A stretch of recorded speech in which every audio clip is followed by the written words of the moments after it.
গিয়েছো না যাওনি এখন?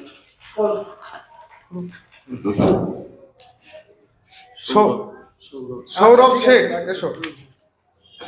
হ্যাঁ এসো Sourav, sit down. Thank you sir. বলো তোমার সম্পর্কে বলো। স্যার আমার নাম সৌরভ শেখ, বাবার নাম রুস্তম শেখ। আমি মুর্শিদাবাদের জলঙ্গি থানার পাকুড়দিয়ার গ্রাম থেকে এসেছি। বেশ। আমি মাধ্যমিক পাস করেছি 2012 সালে এবং উচ্চ মাধ্যমিক পাস করেছি 2014 সালে। আর বিএ ক্লাসটা স্যার ওটা আমি গ্র্যাজুয়েশনটা কমপ্লিট করেছি, এটা এনওএস থেকে করেছি। আমি কল্যাণ ইউনিভার্সিটি করেছিলাম, সেখানে রেজাল্ট ভালো হয়েছিল না, আচ্ছা, সেই জন্য আমি আবার এনওএস থেকে করেছি। কোন সাবজেক্টে? হিস্টোরি। হিস্ট্রিতে করেছো? এনওএস নাকি এনএসওই কোথায় থেকে? NOUS, Netaji Subhas open university. তাহলে এর ফুল শর্ট ফর্ম কি হবে? এনওইউএস হবে ওটা? Netaji Subhas NS OU. Netaji Subhas open university. Netaji Subhas কে ছিলেন বলো? একজন সহযোদ্ধা, ঐতিহাসিক সহযোদ্ধা একজন ছিলেন নেতাজি সুভাষ চন্দ্র বোস। নেতাজি সুভাষ নেতাজি সুভাষ চন্দ্র বোস কে ছিলেন? একজন বিশিষ্ট ঐতিহাসিক, যে স্বাধীনতা সংগ্রামের জন্য মানুষকে উদ্বুদ্ধ করেছেন এবং নিজেও অনেক সংগ্রাম করেছেন। আচ্ছা, তিনি ঐতিহাসিক ছিলেন এরকম তো আমার জানা নেই। নেতাজি সুভাষ চন্দ্র কি ঐতিহাসিক ছিলেন? তুমি তো ইতিহাস বিষয়ের স্টুডেন্ট। নেতাজি সুভাষ চন্দ্র ইতিহাস বিষয়ে কোনো গ্রন্থ লিখেছেন? না স্যার, আমরা তো তাদেরই ঐতিহাসিক বলি যারা ইতিহাস নিয়ে। যারা ইতিহাস নিয়ে তিনি কি করেছেন ইতিহাস নিয়ে? তিনি ইতিহাসের পাতায় স্মরণীয় আছেন, পাতায় স্মরণীয় হয়ে আছেন, কিন্তু তাকে আমরা ঐতিহাসিক বলতে পারবো কি? যিনি ইতিহাস নিয়ে রচনা করেন, পুরনো জিনিসকে উদ্ঘাট করেন, তাকে ঐতিহাসিক বলা হয়। প্রথম ঐতিহাসিক কে? প্রথম ঐতিহাসিক বিশ্বের প্রথম ঐতিহাসিক কাকে ধরা হয়? ইতিহাসের তাকে জনক বলা হয়। হেরোডোটাসকে বলা হয়। কোন দেশের লোক ছিলেন? জানা নাই এটা।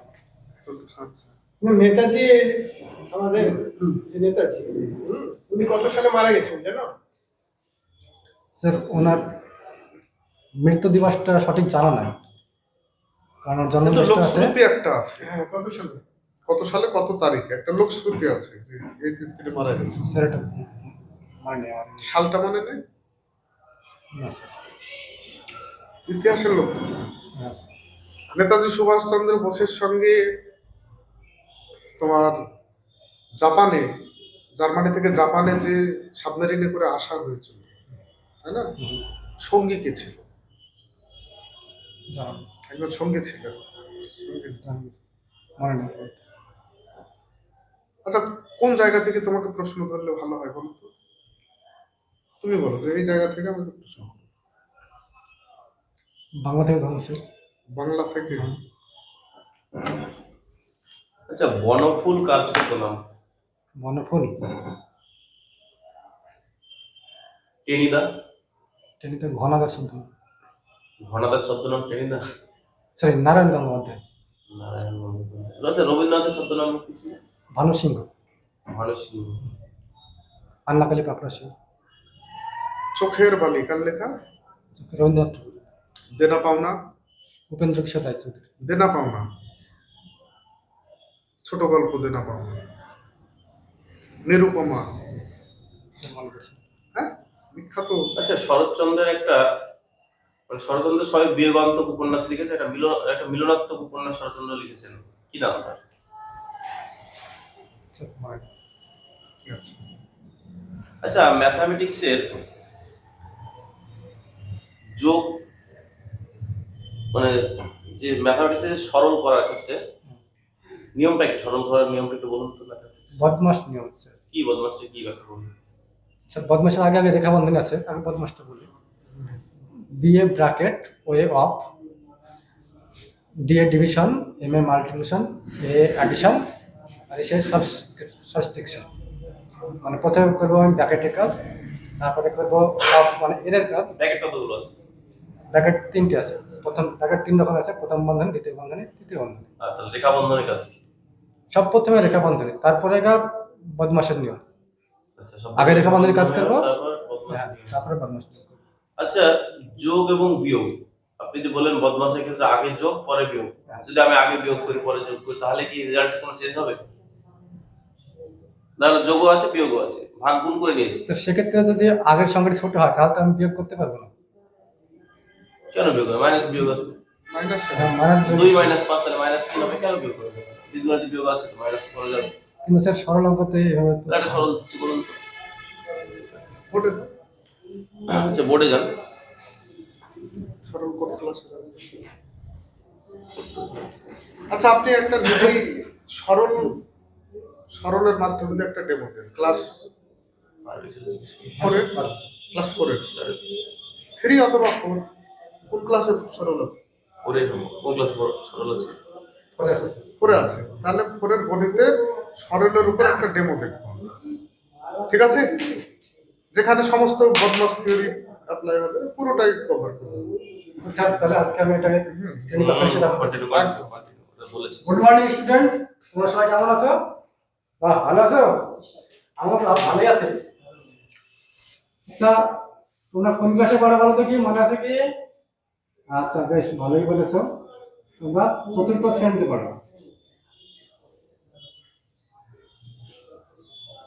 আচ্ছা আজকে তারিখ কত তোমরা বলতে পারবে? বাহ, তোমরা অনেক কিছু জানো। আজকে হচ্ছে ডিসেম্বর মাসের 1 তারিখ।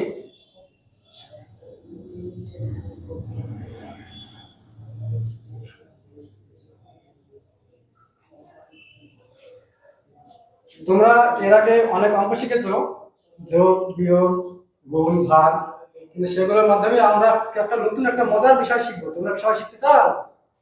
বাহ, সবাই তোমরা বেশ আগ্রহ দেখছি তো।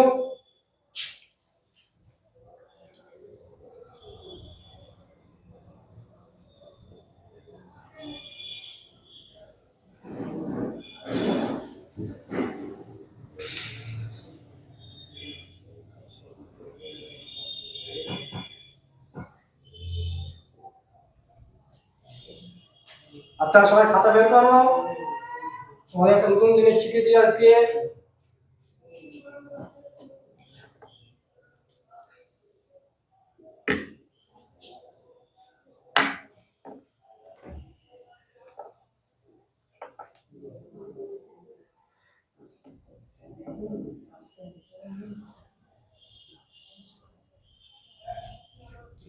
আচ্ছা এখানে আছে সরল এখানে তুমি এক অঙ্ক। কাজ করো, ওই 2 যোগ 4 এর উপর একটা রেখা বন্ধনী দাও। 2 যোগ 4 2 যোগ 4 ওর উপর রেখা বন্ধনী দাও। আচ্ছা সরল অঙ্ক করার আগে তোমাদের একটা বিশেষ নিয়ম জানিয়ে দিই। সরল অঙ্কটা করতে গেলে একটা নিয়ম আছে, সেই নিয়মটা হচ্ছে বদমাশ নিয়ম। তার আগে আছে রেখা বন্ধনী, আগে রেখা বন্ধনী তারপরে বদমাশ নিয়ম। এই বদমাশ নিয়মটা আগে জানাতে হবে, তাহলে একটা হবে না। তাহলে প্রথম বদমাশ অবশ্যই তুমি কন্টিনিউ করো। আচ্ছা বদমাশ নিয়মটা তোমরা আগে থেকে জেনেছো, তবু আজকে একবার বলে দিই। প্রথমে রেখা বন্ধনী কাজ করব, তারপরে ব্র্যাকেট, তারপরে অফ মানে এর কাজ করব, তারপরে ভাগ, তারপরে গুণ, তারপরে যোগ, তারপরে বিয়োগের কাজ করব। কিন্তু এখানে প্রথমে রেখা বন্ধনী আছে, আর সর্বপ্রথমে আমরা রেখা বন্ধনী কাজ করব। তাহলে যে যেখানে আছে সেখানে রেখে দিব, বাকিটা রেখা বন্ধনীটা আগে কাজ করব। তাহলে এখানে 8 আছে, 8 রেখে দিব, ভাগ 4 রেখে দিব, এই গুণটা গুণই থাকবে, যেহেতু 2 এর মাথায় 4 এর মাথায় রেখা বন্ধনী আছে, দেখো মাঝখানে যোগ আছে, তাহলে সবার প্রথমে আমরা এটার কাজ করব। 4 আর 2 যোগ করলে 6 হয়, এখানে 6 লিখবো, আর তারপরে বিয়োগ দিয়ে যা আছে সেটাই লিখে দেব। এই অবধি আমাদের রেখা বন্ধনী কাজ হয়ে গিয়েছে। এবার আমরা বদমাশ নিয়মের যে ব্র্যাকেটের কাজ করব, কিন্তু এখানে কোনো ব্র্যাকেট নেই, দেখো খেয়াল করো কোনো ব্র্যাকেট নেই। এবার অফের কাজ করব, অফ মানে এর, এখানে এরও কোনো কাজ নেই। তারপরে এবার ডিভিশন মানে ভাগ, ভাগের কাজ করব আমরা। দেখো এখানে ভাগ আছে, তাহলে ভাগের কাজটা করব, 4 দিয়ে 8 কে ভাগ করব। তাহলে 4 1 কে 4, 4 দুগুণে 8। বাহ, তোমরা ভালোই বলেছো। তাহলে এখানে কত হয় বলো তো সবাই? 4 দিয়ে 8 কে ভাগ করলে 2 হবে। বেশ, তারপরে যা আছে সেগুলো লিখে দিব।